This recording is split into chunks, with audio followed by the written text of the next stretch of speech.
الحمد لله وكفى وسلام على عباده الذين اصطفى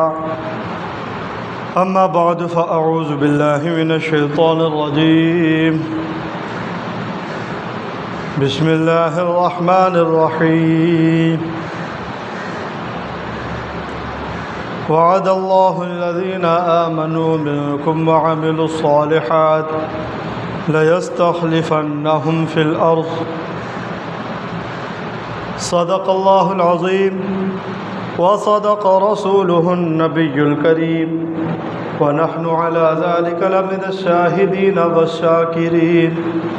والحمد لله رب العالمين۔ محترم سامعین کرام، محرم کا مہینہ خاص طور سے پوری دنیا میں اس وقت نواسۂ رسول صلی اللہ علیہ وسلم کی شہادت کی حیثیت سے پوری دنیا میں مشہور ہے، اور اس کے لیے پوری دنیا میں محفلیں باقاعدہ منعقد کی جاتی ہیں،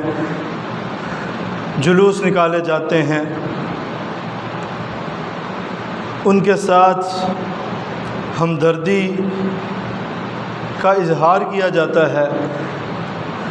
اور خصوصاً ان کی زندگی کو بیان کیا جاتا ہے، ان کی شہادت کو بیان کیا جاتا ہے، اور بہت سارے مرثیت پڑھے جاتے ہیں، ماتم کیا جاتا ہے، بہت ساری شکلیں ہیں۔ لیکن اگر حضرات حسنین کریمین رضی اللہ عنہما، دونوں حضرات سیدنا حسن و سیدنا حسین رضی اللہ عنہما کی زندگی کا مطالعہ کیا جائے گہری نظر کے ساتھ، تو آپ دونوں حضرات کی زندگیاں ہمارے لیے مشعل راہ ہیں، اور ہمارے لیے ایک نمونہ حیات ہیں، اور ہمارے لیے اپنے مستقبل کو سنوارنے کے لیے، اپنے وطن عزیز کو صحیح راستے پر گامزن کرنے کے لیے بہت بڑا سبق اس کے اندر چھپا ہوا ہے۔ دونوں حضرات کی زندگیاں پڑھ کر ہم بہت بہترین قسم کا سبق حاصل کر سکتے ہیں، لیکن انصاف شرط ہے، اور سچی نیت، خلوص، عقیدت شرط ہے۔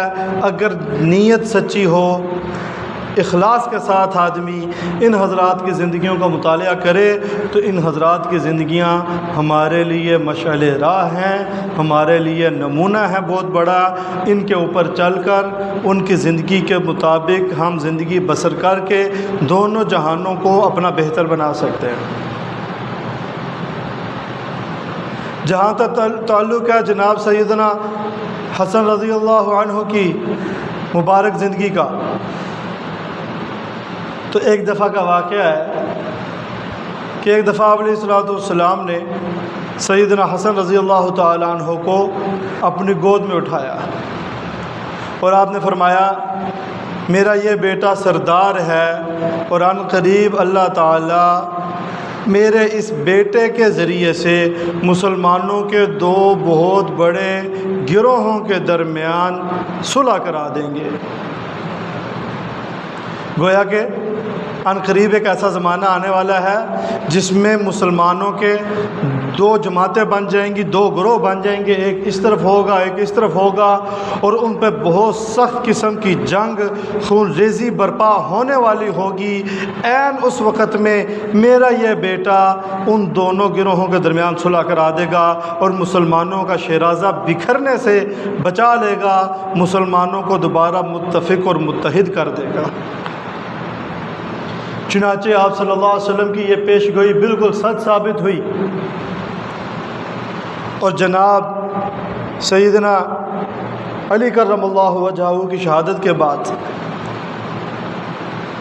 جب مسلمانوں نے حضرت حسن رضی اللہ تعالی عنہ کو اپنا خلیفہ نامزد کیا اور ہزاروں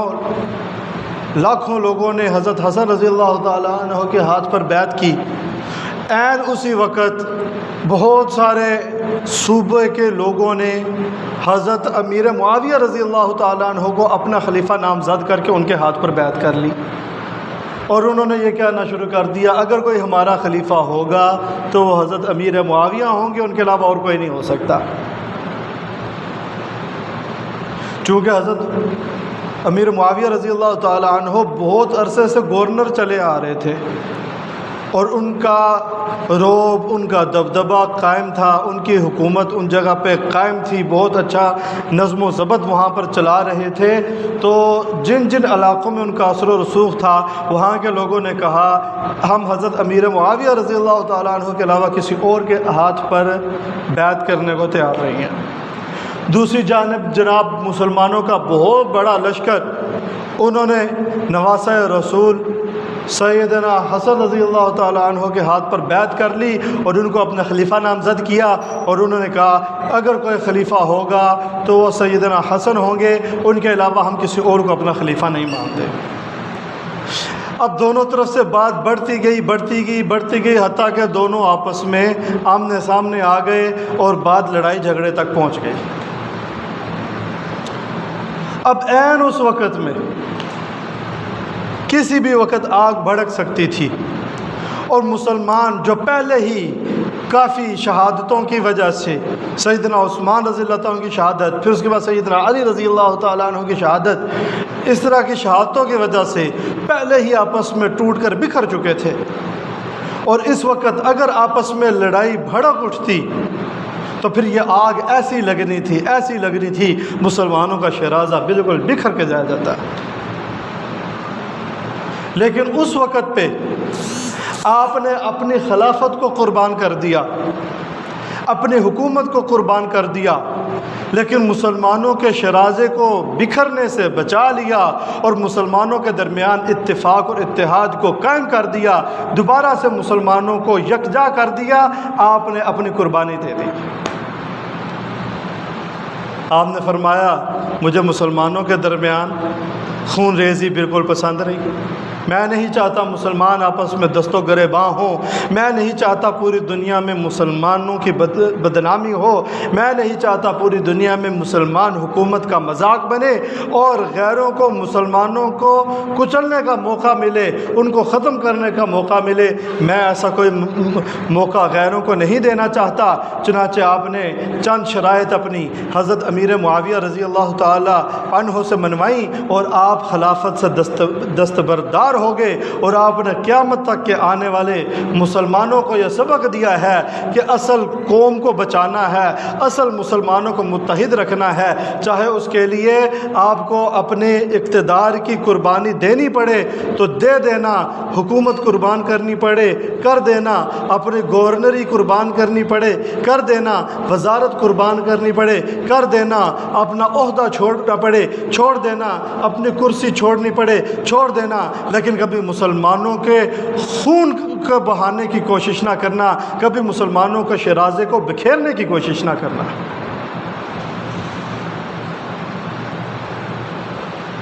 اس کے برخلاف اگر آج ہم دیکھیں، جو بھی آتا ہے وہ کرسی سے ایسا چمٹتا ہے، وہ پھر ہر ایک کی کوشش یہی ہوتی ہے کہ جب میں حکومت میں آ گیا اب میری اگلی 3 نسلیں بھی حکومت کے اندر رہنی چاہیے، چاہے مسلمانوں کے اوپر زوال آئے، چاہے مسلمان قوم آپس میں ٹوٹ کر بکھر جائے، چاہے وطن عزیز کے ٹکڑے ٹکڑے ہو جائیں، چاہے ایٹمی پروگرام ہمارا خطرے میں پڑ جائے، جو بھی آتا ہے وزارت سے چمٹتا ہے، حکومت سے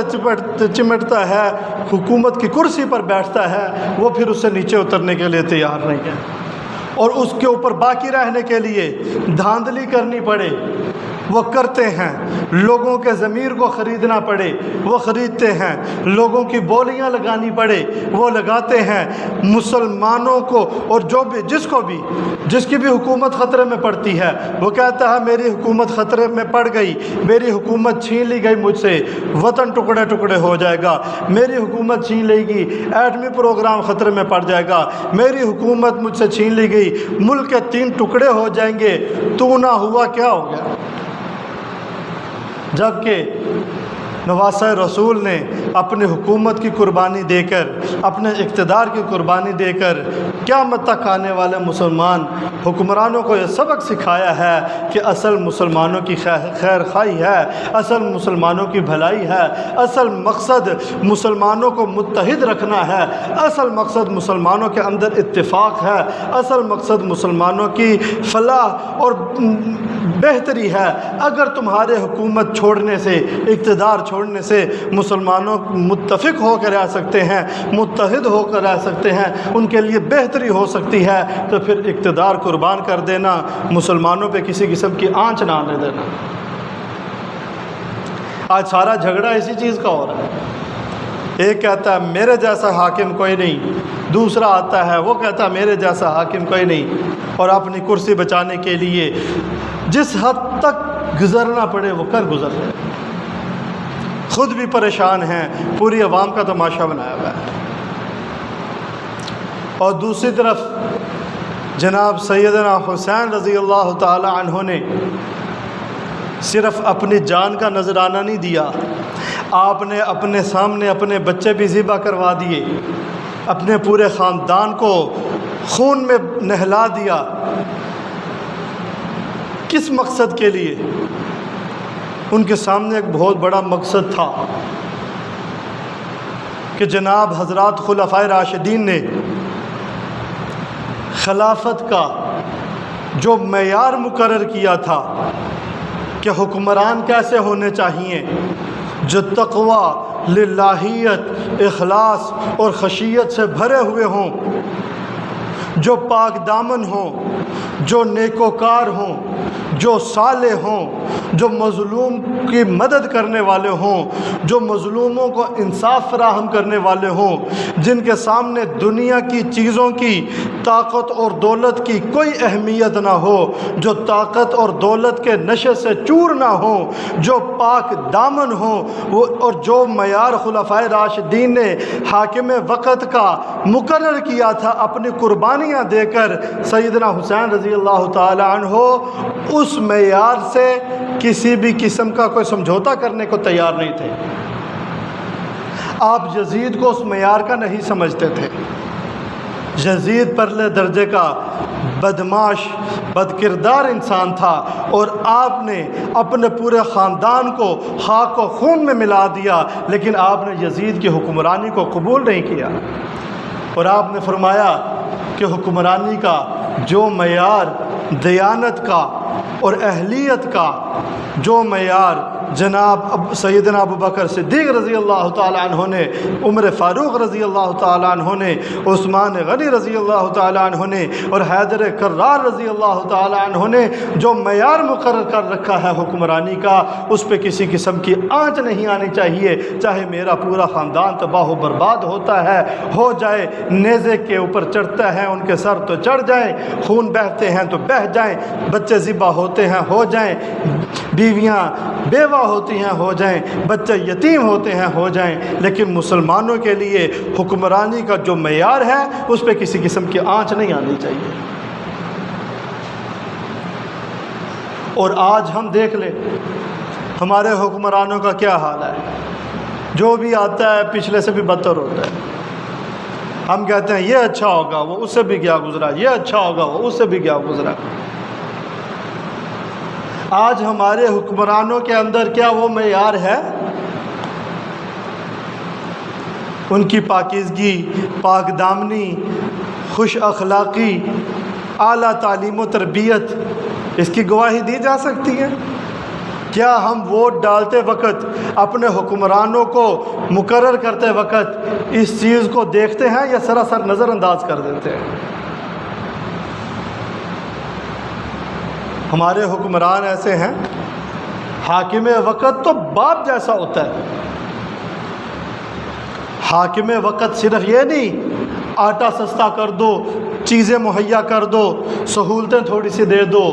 حاکم وقت باپ جیسا شفیق اور مہربان ہوتا ہے، جیسا ایک باپ اپنی اولاد کی تعلیم کی بھرپور کوشش کرتا ہے، اس کی اچھی تربیت کرنے کی کوشش کرتا ہے، اس کے اندر سے برائیاں ختم کرنے کی کوشش کرتا ہے، اس کو ایک اچھے اخلاق تعلیم دینے کی کوشش کرتا ہے۔ حاکم وقت ایسے ہی اپنی قوم کی تعلیم کی بھی بھرپور کوشش کرتا ہے، ان کی اچھی تربیت کرتا ہے، اور جہاں ان کے اندر برائیاں پیدا ہوتی ہیں وہ معاشرے کے اندر سے ساری برائیوں کو مٹاتا ہے، ان کے لیے بھرپور کوشش کرتا ہے، دن رات ایک کرتا ہے۔ خالی یہی نہیں ہوتا آٹا سستا کر دیا، چینی سستی کر دی، پٹرول سستا کر دیا، چیزیں مہیا کر دی، کاروبار کے لیے مناسب جگہ لوگوں کو دے دی، خالی یہی حاکم وقت کی ذمہ داری نہیں ہوتی ہے۔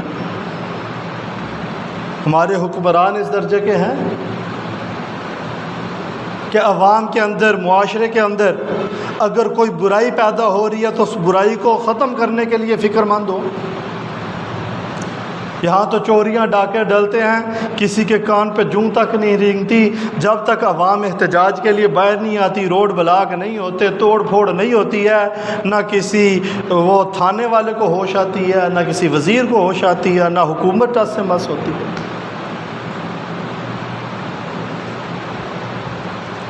عوام کا اخلاق تباہ و برباد ہوتا جا رہا ہے، معاشرے کے اندر برائیاں پھیلتی جا رہی ہیں، اور حاکم وقت یا اپنی کرسی بچانے کے فکر میں ہے، یا روپیہ پیسہ اکٹھا کرنے کے چکر میں ہے، زیادہ سے زیادہ کرپشن کر لو، زیادہ سے زیادہ اپنا پیسہ باہر ملکوں پہ بھیج دو، 4-5 سال حکومت کریں گے، اس کے بعد باہر جا کے عیاشی کریں گے، اس کے علاوہ اور کیا ہے۔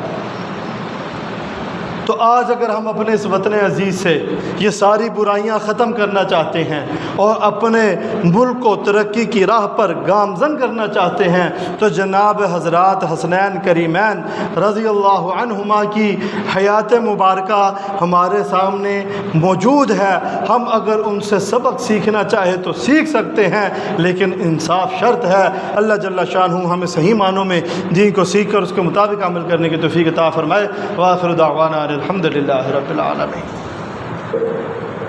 سنت ادا فرمائے۔